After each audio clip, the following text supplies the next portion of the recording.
जैसा ढंग भगवान ने दे रखा है उसी ढंग पर रहने की एक कोशिश कर रहा हूं, बात कर रहा हूं।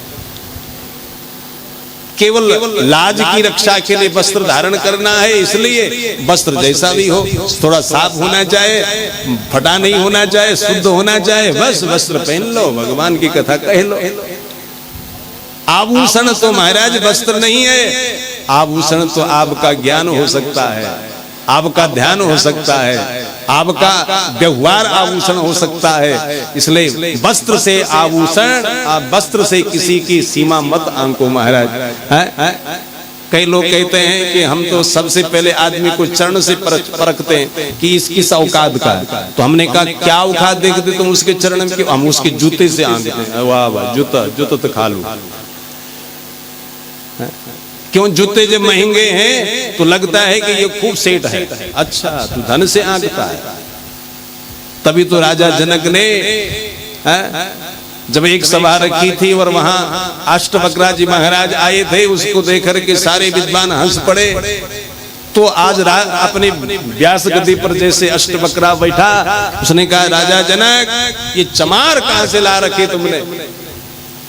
क्या मतलब?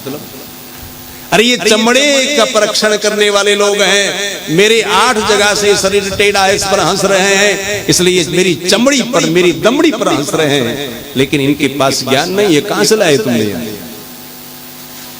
इसलिए ध्यान देना महाराज, ये चमड़ा कोई आभूषण नहीं है, ये कल नहीं रहेगा, पहले भी नहीं था। बस इसके साथ जो हमारा व्यवहार चल रहा है वही हमारा आभूषण हो सकता, आपका आभूषण हो सकता है। इसलिए सादा जीवन, उच्च विचार अपने को उस पर ढालो। यहाँ पर भगवान ब्रह्मा आज सतरूपा को प्रकट करा है। सतरूपा से कथा थोड़ी आगे बढ़ गई थी, यानी मातृशक्ति 100 बुद्धि वाली है।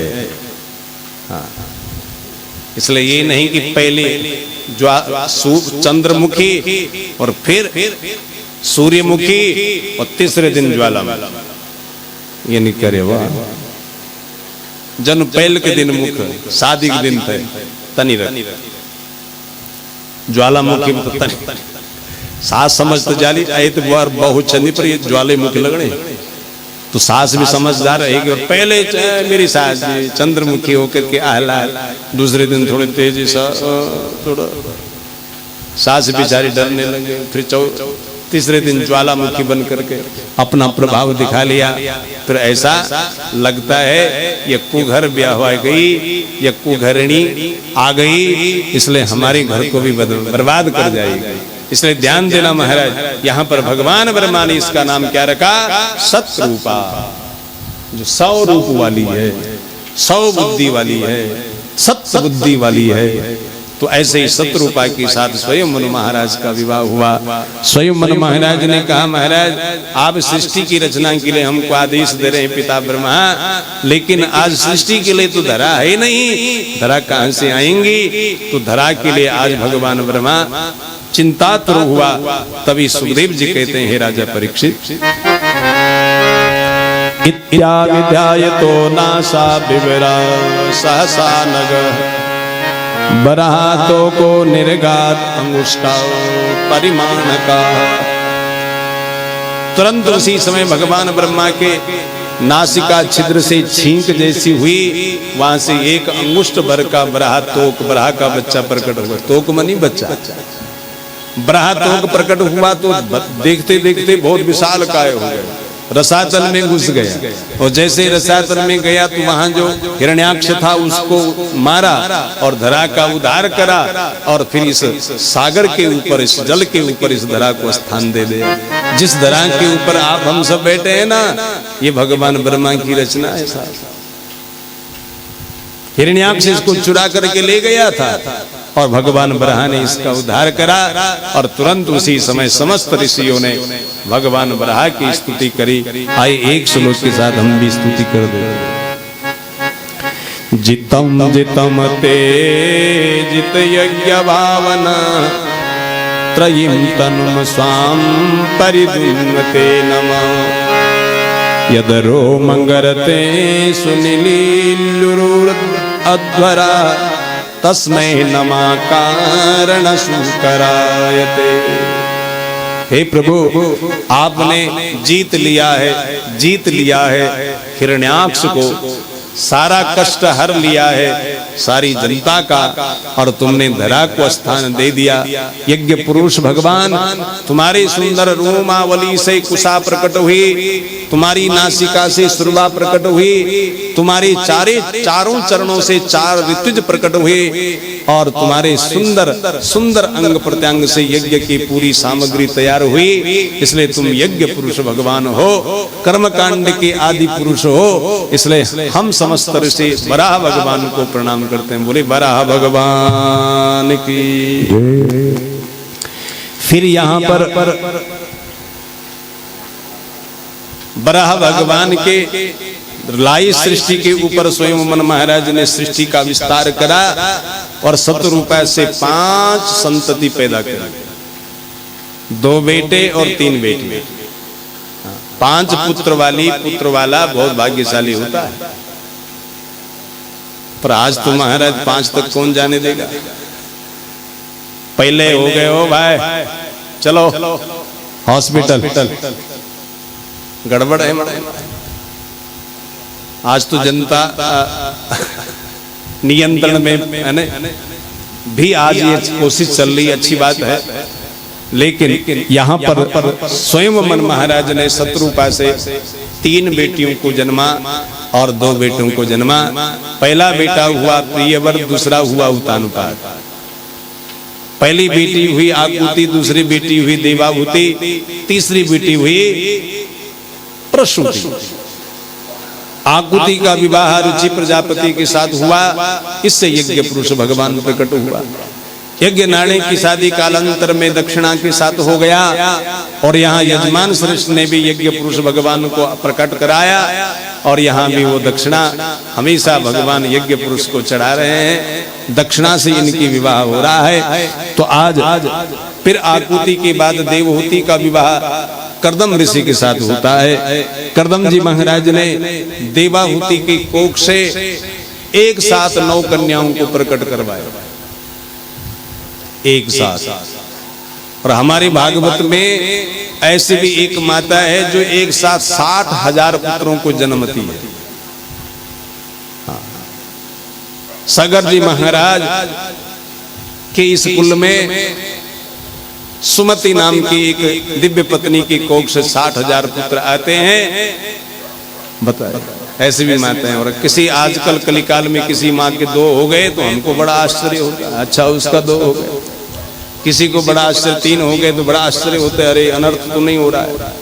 अरे अनर्थ तो कुछ नहीं हो रहा। हमारे शास्त्रों में प्रमाण है 60,000 तक लोग पैदा करने वाली माँ है। और 9 कन्या तो देवाहुति ने प्रकट करा है, और 9 कन्याओं का विवाह 9 ऋषियों के साथ ब्रह्मा जी की प्रेरणा से हुआ।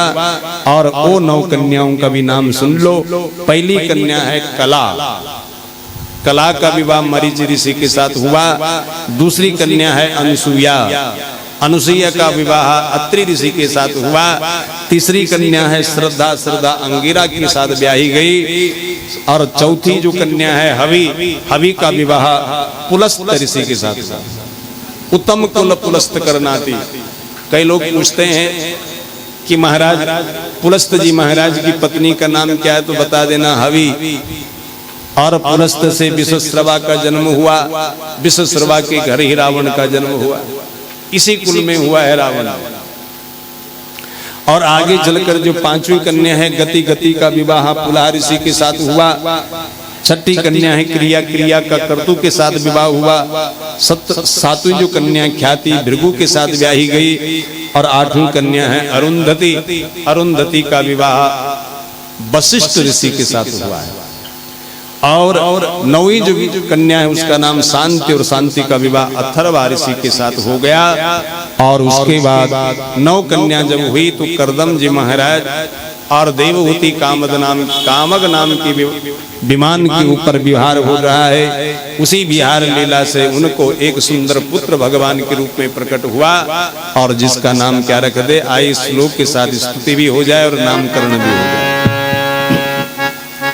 परम प्रधानम पुरुषम महांतम कालम कविमत्रीवृतं लोकपालम आत्मानुभूत्यानुगता प्रपंचम स्वच्छन्दसगतिं कपिलं प्रपद्ये आस्माभिपृच्छेद्यपतिं प्रजानां त्वयावतीर्णार्न उताप्तकामा परिव्रजत पदवीमास्थितोऽहं चरिष्य त्वां हृदि युञ्जन् विशोका। नाम क्या रखा? कपिल भगवान। बोले कपिल भगवान की। जिनके दर्शन मात्र से सारा शोक विगत हो गया। भगवान जब सामने प्रकट होगा तो शोक नहीं रहेगा, सुख रहेगा, आनंद रहेगा। और यहाँ कर्दम जी का सारा शोक समाप्त हुआ और आत्मानुभूत्यानुगत प्रपंच, अपने सुंदर आत्मानुभूत होकर के कपिल भगवान ने सारी सृष्टि में सांख्य दर्शन का एक दिव्य रचना करी, जिसमें सम उपसर्ग पूर्वक ख्या प्रकथने धातु से सांख्य दर्शन शब्द निष्पन्न हुआ। यानी जहां जिसमें सम्यक कर्मबद्ध ज्ञान रखा गया। और मैं तो समझता हूं कि कर्मबद्ध अध्ययन जब कोई करता है, कर्मबद्ध कोई भी काम कोई करता है, तो उससे असीम ज्ञान प्राप्त होता है, उसे असीम आनंद प्राप्त होता है। और जिसने कभी यहाँ से कभी वहां से टपकी मारते रहे तो महाराज वो कभी टपकारा नहीं मार सकता है। वो आनंद का टपकारा से वंचित रह जाता है। इसलिए क्रमबद्ध अध्ययन जो होता है, क्रमबद्ध जो ज्ञान होता है, उसी को सांख्य दर्शन कहा है, उसी से भगवान की प्राप्ति होती है। इसलिए कथा भी क्रमबद्ध होनी चाहिए। आजकल की जैसी नहीं महाराज कि आज एक कथा यहाँ से लगा, दूसरी कथा दशम स्कंद से लगा। दिन को पूरा करना है, बस सब जाए भाड़ में। तो इसलिए ध्यान देना, कर्मानुसार यहाँ पर जो ज्ञान रखा गया वो सांख्य दर्शन है। ऐसे सुंदर भगवती माँ देवाहुति आज प्रसन्न हो गई। कर्दम जी महाराज वन को चला गया और देवाहुति मैया यह सुंदर प्रसंग कह रही है। तम त्वागताहं शरणं शरण्यं स्ववृत्य संसार तरो कुठारम जिज्ञासयाहं प्रकृते पुरुषस्य नमामि सदधर्म विदाम वरिष्ठम। प्रभु मैं आपकी शरणापन्न हूँ। मेरे अंदर एक जिज्ञासा है, प्रकृति क्या है, पुरुष क्या है। थोड़ा प्रकृति और पुरुष का ज्ञान हमको दे दो। माँ देवहूति ने जब ऐसा सद्धर्म के ज्ञान रखने वाले भगवान कपिल को ऐसा नति प्रणति दी, तो आज यहाँ पर क्या कहने लगे भगवान कपिल? जरा सुनिए।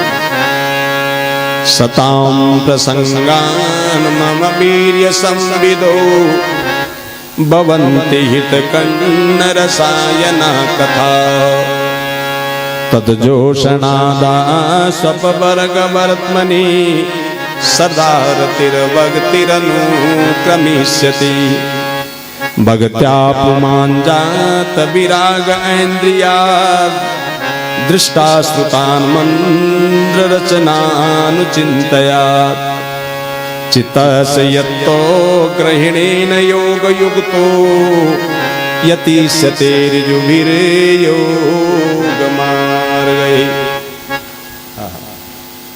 क्या दिव्य यहाँ पर भाव दिया। देखो मेरी माँ, यदि तुम मुझे भगवान समझती हो, बेटा न समझ करके भगवान समझ रही हो, यद्यपि मैं तेरे कोख से पैदा हुआ हूँ, तो बेटा हूँ, परंतु भगवान के अवतरित पुरुष हूँ और भगवान आपने मान लिया, तो मेरी कीर्ति का श्रवण हमेशा अपने से ज्येष्ठ श्रेष्ठ सत्संग प्रेमियों के बीच बैठ करके मेरी कीर्ति सुन, मेरी कथा सुन।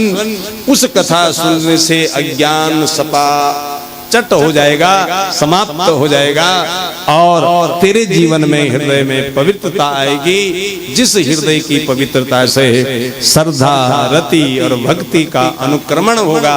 यानी श्रद्धा, भक्ति और रति कर्मानुसार बढ़ेगी। ऐसा अनुकर्मण शक्ति तेरी अंदर जब प्राप्त होगी तब तुझे एक जोश मिलेगा, बल मिलेगा, ओज मिलेगा, जिस ओज से तेरा ब्रह्मरंध्र स्वयं विद्ध होगा और उस ब्रह्मरंध्र के विद्ध होते ही तुझे सुंदर वैकुंठ धाम मिलेगा। हाँ, ये भी ध्यान रखना। आजकल तो कपाल क्रिया करनी पड़ रही है ना, और बेचारा बेटे पर वो पातिक लग जाता है और उसी पातिक के लिए उसको 13 दिन तब जो है पूरा शुद्धिकरण करना पड़ रहा है, क्योंकि वो चाबी जिससे ये ब्रह्मरंध्र खुलता था, ये ताला खुलता था, वो चाबी तो हमने संसार में खर्च कर रखी, खो दिया। इसलिए ब्रह्मरंध्र का ताला तो बिना लकड़ी से टूटेगा। जब आपका कोई दरवाजे का ताला कहीं खो जाए तो महाराज आप उस तरह दरवाजे के खोलने की इच्छा से, अंदर जाने की इच्छा से तोड़ते हैं उस ताले को कि नहीं? ऐसे यहाँ पर हमारा तालु रंध्र भी है, इसको हमको लकड़ी से फाड़ना पड़ता है। यदि यदि मर रहा है तो सिरपल से फाड़ना पड़ रहा है, क्योंकि अपने आप उस चाबी से वो खुल नहीं सका, क्योंकि चाबी हमने संसार में अहमता में, ममता में, पुत्र की ममता में, पत्री की अहमता में, संसार की दिव्य आसक्ति में हमने उस चाबी को इस जंगल में कहीं खो दिया है। इसलिए वहां लकड़ी से फिर प्रहार बेटा करता है, कपाल क्रिया जिसको कहते हैं, उसी कपाल क्रिया से उसको पातिक लगता है। उसी पातिक की शुद्धि के लिए, उस पितृ की सदगति के लिए फिर वो क्रियाविद्ध होता है और क्रिया का जानकार होकर के क्रिया करके फिर उस पितृ को सदगति और स्वयं अपने आप पवित्र होता है। तो आज ऐसा माता देवहूति को कह रहे हैं कि तुम मेरी कथा हमेशा सुनो और सुन करके इससे तुम्हें 3 शक्ति प्राप्त होगी। एक है रति, एक है श्रद्धा और एक है भक्ति। सत्य को धारण करने का नाम श्रद्धा, भगवान में अपने आप को समर्पण करने का नाम प्रेम और भक्ति यानी भगवान की सेवा, निस्वार्थ सेवा। तो इस प्रकार से जब होगा तब तुम्हें जोश प्राप्त होगा, बल प्राप्त होगा, ओज प्राप्त होगा, जिसकी ओज की चाबी से ये ब्रह्मरंध्र विद्ध होगा, ताला खुलेगा और तुम वहां से तुम्हारी आत्मा वैकुंठ चली जाएगी।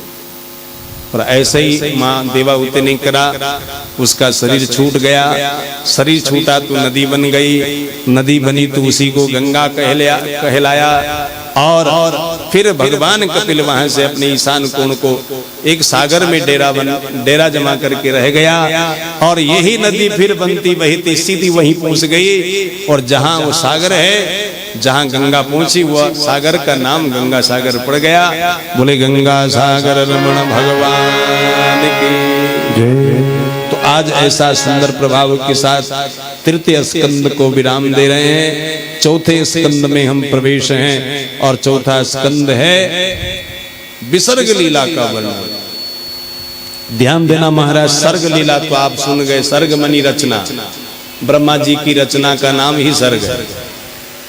तो पहला लक्षण भागवत का आप सुन गए, अब दूसरा लक्षण में हम प्रवेश हैं। दूसरे लक्षण में यहाँ सबसे पहले जो तीसरी कन्या है, किसकी किसकी सब बिसरी की बात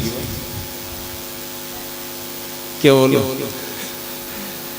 मैं पूछने की आदत है, नाराज नहीं हुआ कबरी रहे ना, थोड़ा पूछना पड़ा।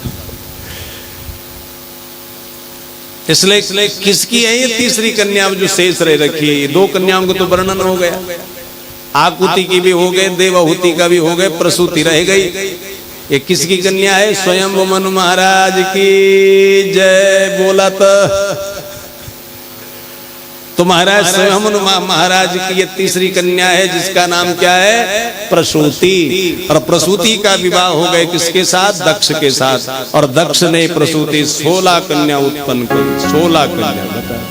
और हमारी एक कन्या होने घर पर तब सिर दर्द हो और फोन भी आता, क्या वे लो बल कन्या चलो कोई बात नहीं, अगेन टू ट्राई, तब कोई बात नहीं। अच्छा लड़का क्या हुआ? बल लड़का, अरे हो पार्टी, बल कौन सी? वो बोतल वाली। और तो कौन पार्टी होगी?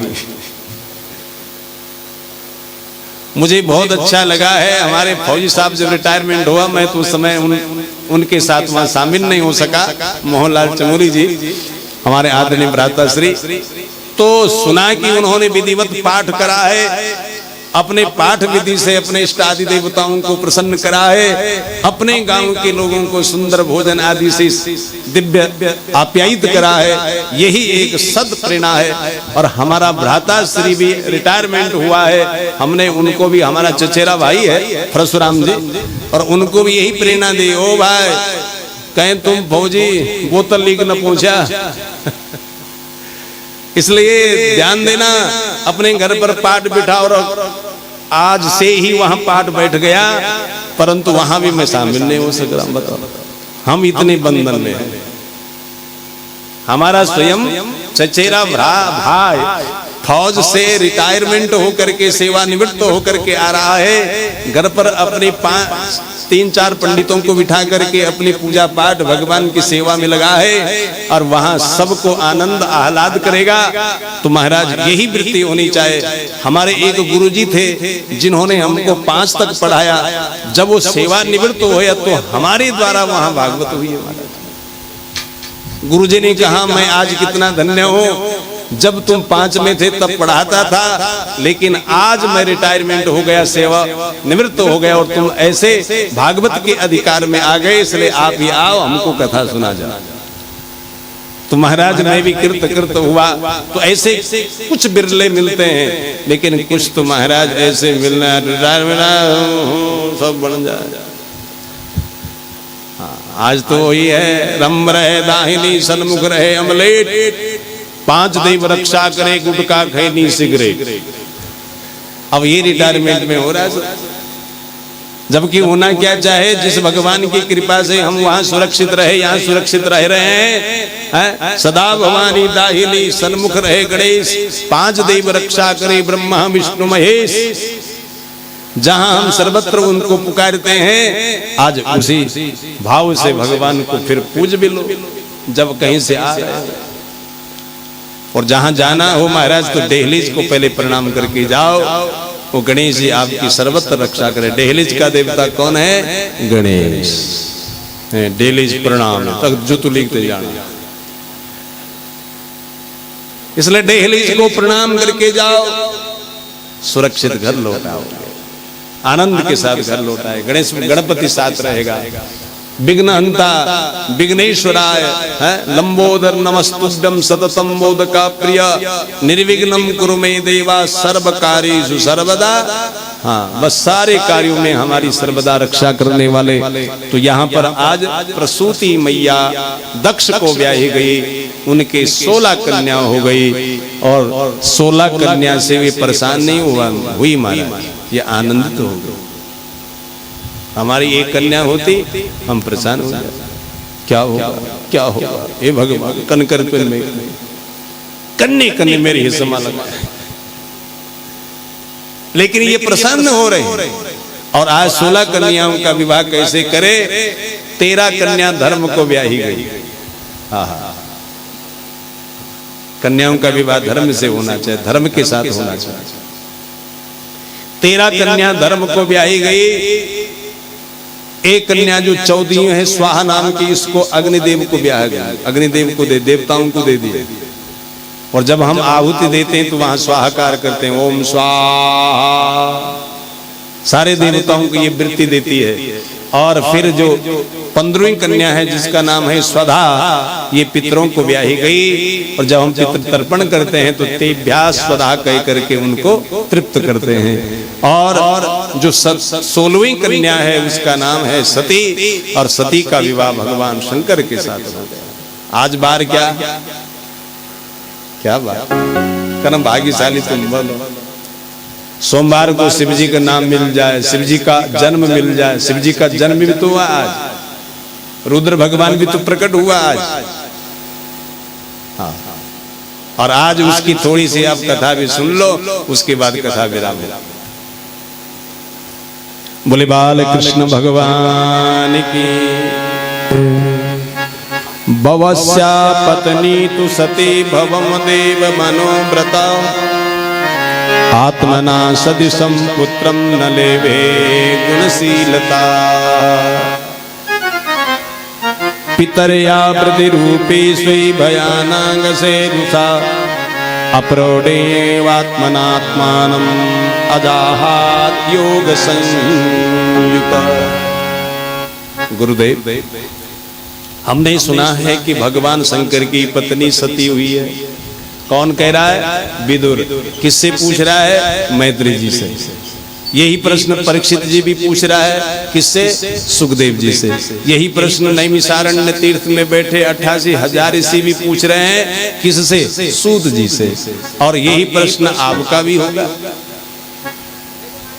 कि महाराज हमने सुना कि सती का विवाह शंकर से हुआ, परंतु शंकर के गुणवान, शंकर के स्वभाव से कोई वहां पुत्र नहीं हुआ, क्या कारण है? और सुना है कि माता सती ने अपने पिता की यज्ञशाला में अपना ही सारा सर्वस्व अग्निकुंड में खत्म कर दिया, समाप्त कर दिया। कृपा करके इस कथा को कह लो। तब बोले, जब राम जी का वनवास हुआ था, वनवास काल में तब तक सती और भगवान शंकर का विवाह हो चुका था। और जैसे विवाह के होते ही लोग पिकनिक मनाने जाते हैं कि नहीं? अब शादी हुई, चलो भाई हम फलानी जगह जाएंगे। तो कोई तो मंदिर उल्टे जाते हैं, कोई उल्टे जाते हैं, कोई होटल को जाते हैं, कोई मंदिर को जाते हैं, है ना? तो महाराज यहाँ पर भगवान बोले कि हम दंडकारण्य को जाएंगे। बल्कि क्यों? वहां हमारे इष्ट आजकल घूम रहा है। और एक बात ध्यान देना महाराज, जब शादी होते है तो सबसे पहले इष्ट के पास जाओ। और भगवान शंकर का इष्ट कौन है? भगवान राम है। और राम जी कहाँ घूम रहा आजकल? वनवास काल में दंडकारण्य में। जैसे दंडकारण्य में भगवती सीता भगवान शंकर बैलारूढ़ होकर के, वृषभारूढ़ होकर के जब विचरण कर रहे थे, तो वहां राम जी सीता के वियोग में थे। और भगवान शंकर ने उनको प्रणाम कर दिया दूर से। आपको कोई देख रहा है या नहीं देख रहा है बड़ा, और आपकी दृष्टि अपने से बड़ों पर पड़ गई, तो थोड़ा सिर झुका दिया। भगवान सब देख रहा है, क्योंकि प्रणाम भगवान को जा रहा है, आशीर्वाद भगवान को देना है। अब वो देख रहा है नहीं देख रहा है, भगवान तो देख रहा है, इसलिए आशीर्वाद तो वहां से मिलना है। तो इसलिए आज भगवान शंकर ने देखा, राम जी तो मुझे नहीं देख रहे हैं, परंतु मैं तो राम को देख रहा हूं, इसलिए मेरा इष्ट है, आजकल विपदा में मेरे इष्ट है। तो आज प्रणाम कर दिया। माता सती ने कहा, ओ भोले, किसको प्रणाम कर रहे हो? कहा अपने इष्ट भगवान राम को। है ये राम भगवान, तो ये रो क्यों रहा है? ये कैसे रो रहा है जरा सुने मारे।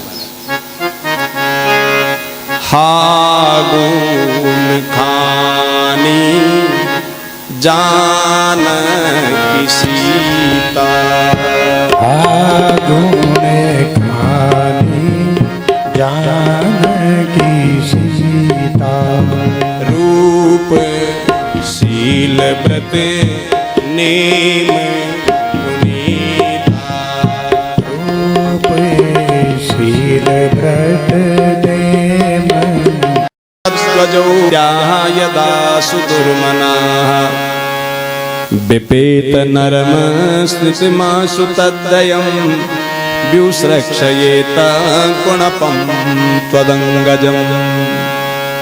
मेरी भोले ने अपने विवाह को चलाने के लिए तुम्हारे नाम पर मेरा नाम दाक्षायणी रखा है, लेकिन तुम दक्ष कैसे हो गए जो शंकर का अपमान के लिए यज्ञ कर रहा है? ध्यान देना, पति का नाम पति, पत्नी न ले, और पत्नी का नाम पति न ले। यदि कल्याण चाहते हो तो वो नीचांद तक बोली कर जनी जनी मुखमाओ, है ना? आज गड़बड़ है साहब। सास को सास रहने दो, मां नहीं हो सकती हो। सासू मां हो सकती पर पेवर मां नहीं हो सकती। हाँ।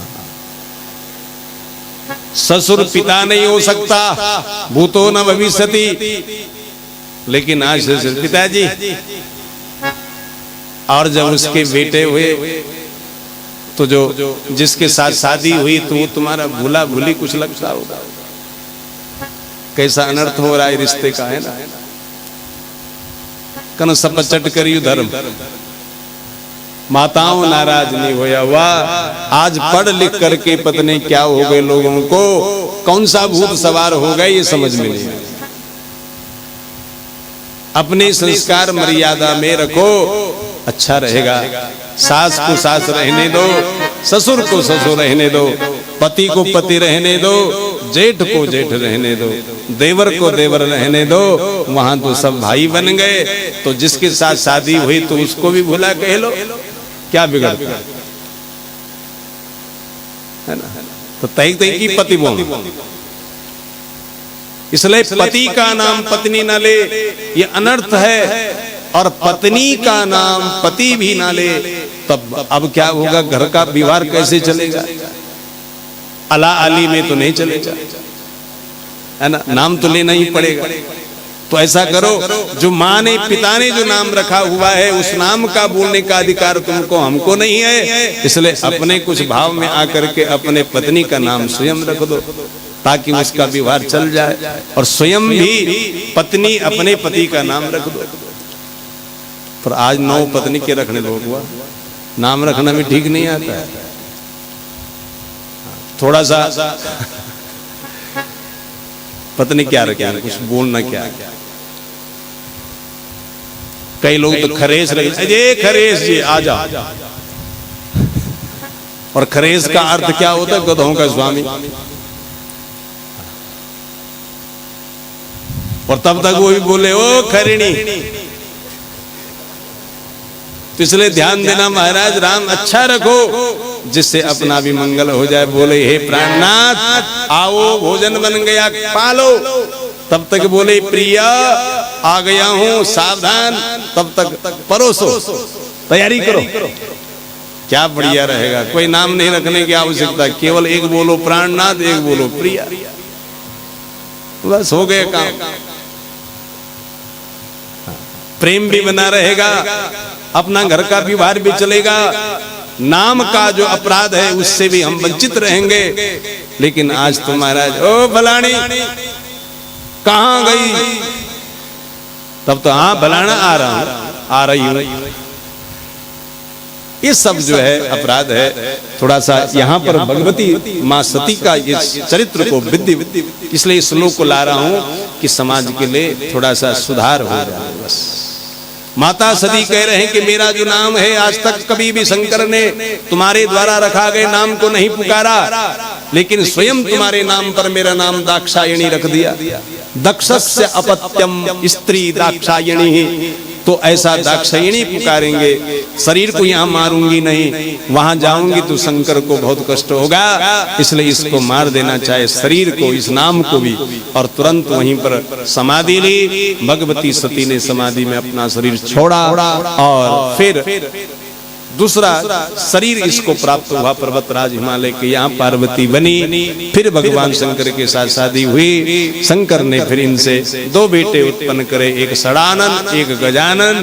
तो ऐसे भगवान को हम प्रणाम करते हैं। बोले श्री गणपति महाराज की। तो आज की कथा भगवान गणपति के पाद पद्मों में विराम देंगे। आए थोड़ा गणेश जी महाराज के श्री नामावली को भी जय जयकार कर देते हैं। बोले गणेश महाराज की जय। जय गणेश जय गणेश जय गणेश देवा। जय गणेश जय गणेश जय गणेश देवा। माता जाकी पार्वती पिता महादेवा। माता जागी पार्वती पिता महादेवा। माता जाकी पार्वती माता जागी पार्वती पिता महादेवा। लड्डवन को भोग लगे संत कर सेवा। जय गणेश श्री गणेश जय गणेश देवा। जय गणेश श्री गणेश जय गणेश देवा। दयावंत चार भुजाधारी। एक दंत दयावंत चार भुजाधारी। मस्तक सिंदूर सोए मूस की सवारी। मस्तक सिंदूर सोए मूस की सवारी। अंधन को आँख देत कोडिने को काया। अंधन को आँख देत कोडन को काया। बांझन को पुत्र देत निर्धन को माया। बांझन को पुत्र देत निर्धन को माया। पान चढ़े फूल चढ़े और चढ़े मेवा। गणपति जी प्रकट है। चढ़े और चढ़े मेवा। सूरदास शरण आए सुपल की जैसे। सूरदास शरण आए सफल की सेवा। दीनन की लाज रख शंभु सुत बारी। दीनन की लाज रखो शंभु सुत बारी। कामना को पूरा करो जग बलिहारी। कामना को पूरा करो जग बलिहारी। जय गणेश श्री गणेश जय गणेश देवा। आरती कुंज बिहारी की श्री गिरिधर कृष्ण मुरारी की। आरती कुंज बिहारी की श्री गिरिधर कृष्ण मुरारी की। गले में जपती माला बजावे मुरली मधुर वाला। श्रवण में कुंडल झलकाना नंद के नाम आनंद। राधिका रमण बिहारी की गिरिधर कृष्ण मुरारी की। आरती कुंज बिहारी की गिरिधर कृष्ण मुरारी की। कनकमय मोर मुकुट बिलसे देवता दर्शन को तरसे। गगन सुषुमन बहुत बरसे बजे मूर्छन हृदय गमन। वाल्मी संग अतुल रति गोप कुमारी की श्री गिरिधर कृष्ण मुरारी की। आरती कुंज बिहारी की श्री गिरिधर कृष्ण मुरारी की। चरण सो प्रगट भई गंगा कली मणि हरण श्री गंगा। सकल दुख हरण श्री गंगा। धरे शिव शिव जटा के भी धरे अध की। राधिका श्यामा गौरी की गिरिधर कृष्ण मुरारी की।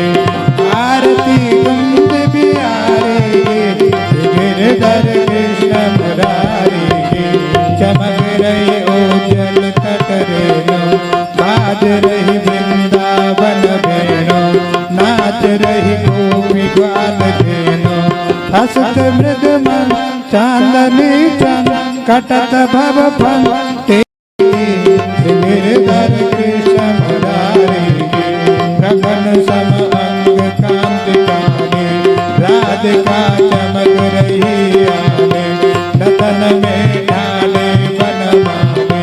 भ्रमर सी अलग कस्तूरी तिलक। चंद्र सी झलक ललित छवि श्यामा प्यारी की गिरिधर कृष्ण मुरारी की। आरती कुंज बिहारी की गिरिधर कृष्ण मुरारी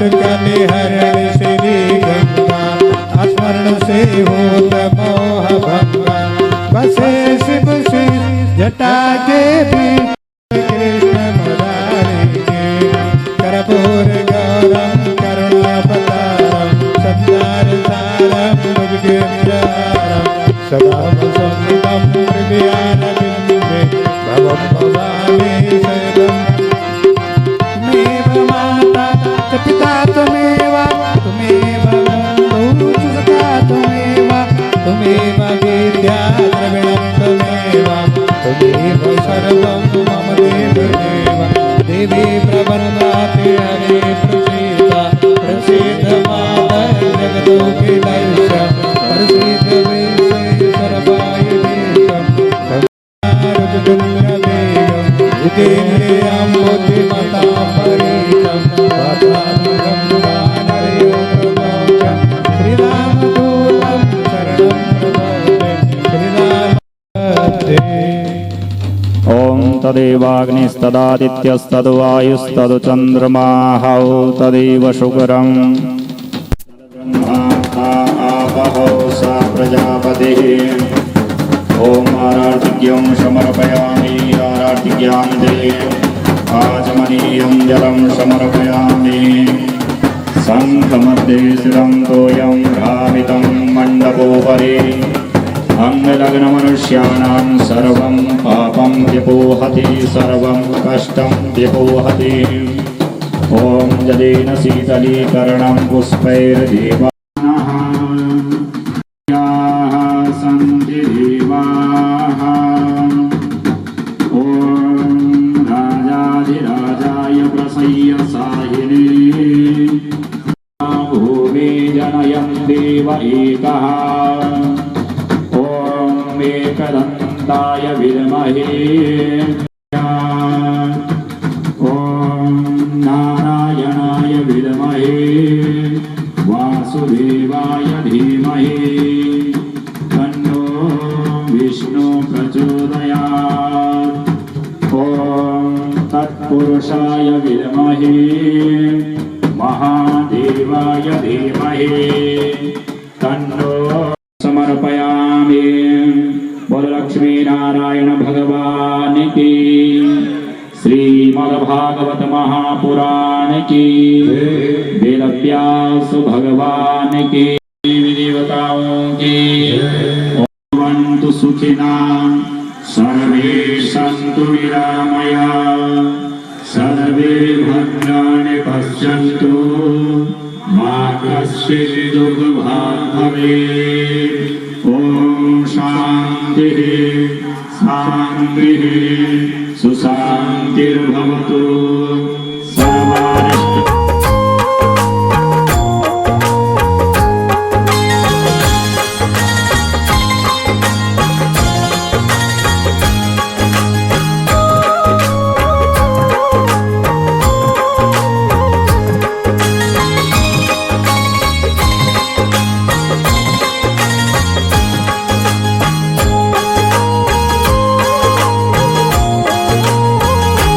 मीठी मीठी मेरे सांवर की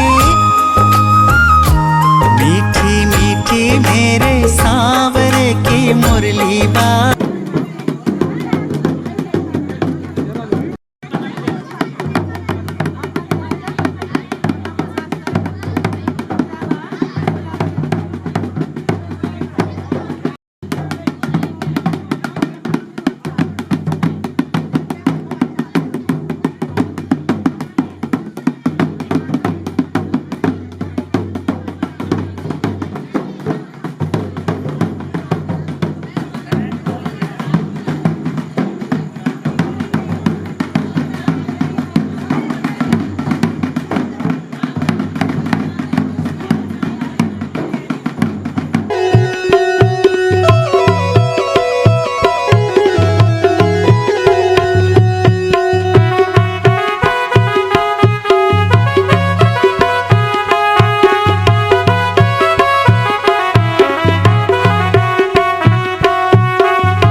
कुट्यों सेवा नंदो स्वीकारे कर्याले तेरे कुट्यों सेवा नंदो स्वीकारे कर्याले दर्शन के आयो प्रभु दर्शन दियाले तेरे कुट्यों सेवा नंदो स्वीकारे कर्याले दर्शन के आयो प्रभु दर्शन दियाले धन्य धन्य नाग राजा धन तुम्हारो धाम धन्य धन्य नाग राजा धन तुम्हारो धाम तेरी कुटियों में नाग राजा मेरो परिणाम तेरी कुटियों में नाग राजा मेरो परिणाम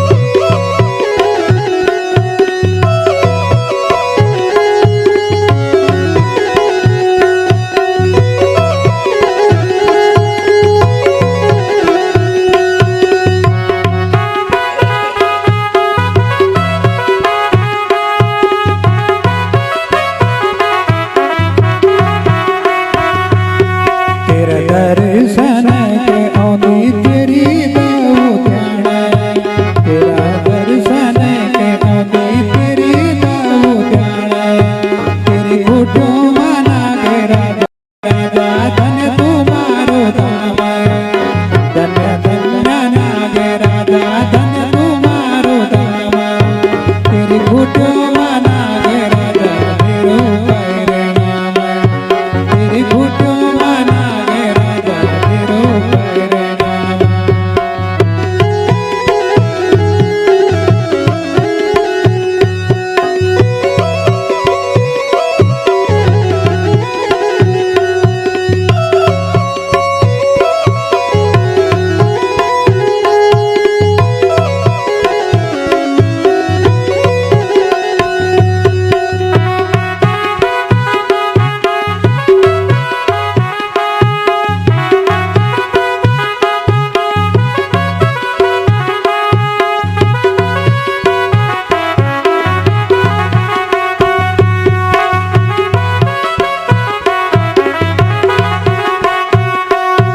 परचधारी नाग प्रभु दीन दयाल परचधारी प्यारा प्रभु दीन दयाल राजी खुशी रखी सबूत गिरे पाकराल राजी खुशी रखी सबूत गिरे पाकराल धन्य धन्य नाग राजा धन तुम्हारो धाम धन्य धन्य नाग राजा धन राजा मेरो परिणाम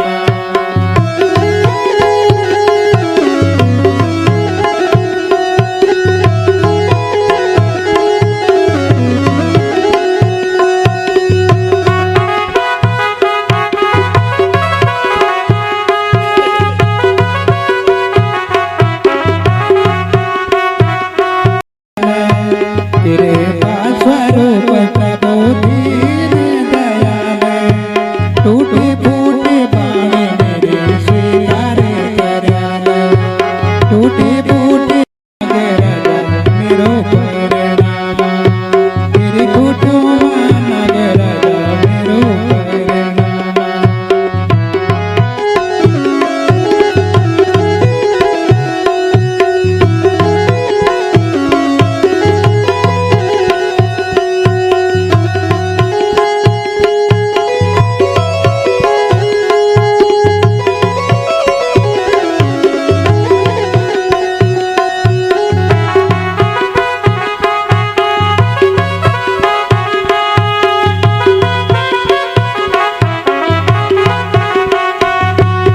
परचधारी नाग राजा जो जसी दियाले परचधारी नाग राजा जो जसी दियाले तेरा चरण में आयो प्रभु तेरे पाकराले तेरे चरण में आयो प्रभु तेरे पाकराले धन्य धन्य नाग राजा धन तुम्हारो नाम तेरी कुटियों में नाग राजा मेरो परिणाम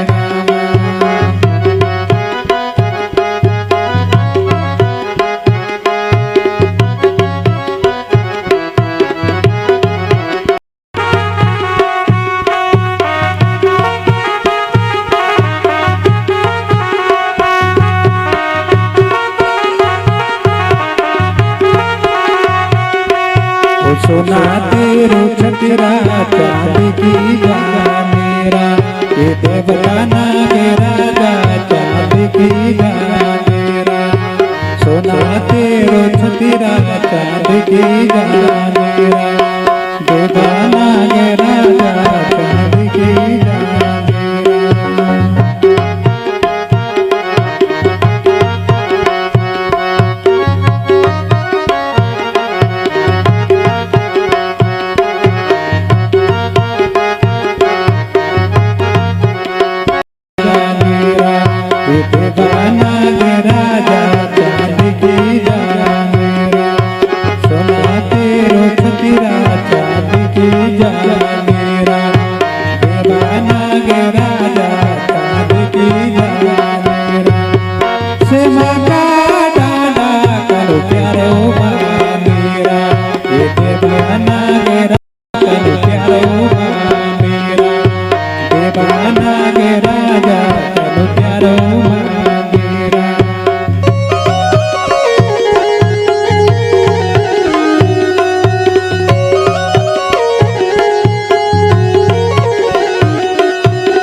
तेरा मंदिर रोजे देवा पापी जागरे तेरा मंदिर रोजे देवा पापी जागरे ओ तेरा मंदिर ऐसे रोज गंगा जी के तेरा मंदिर ऐसे रोज गंगा जी के हे देवता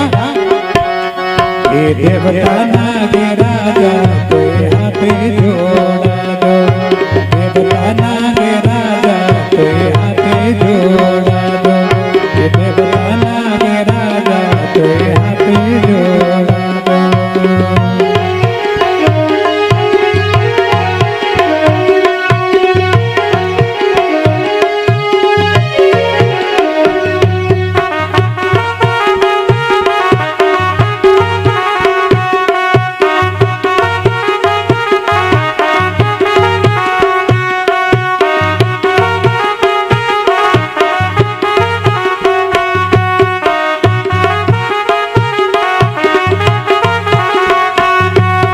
से माता डांडा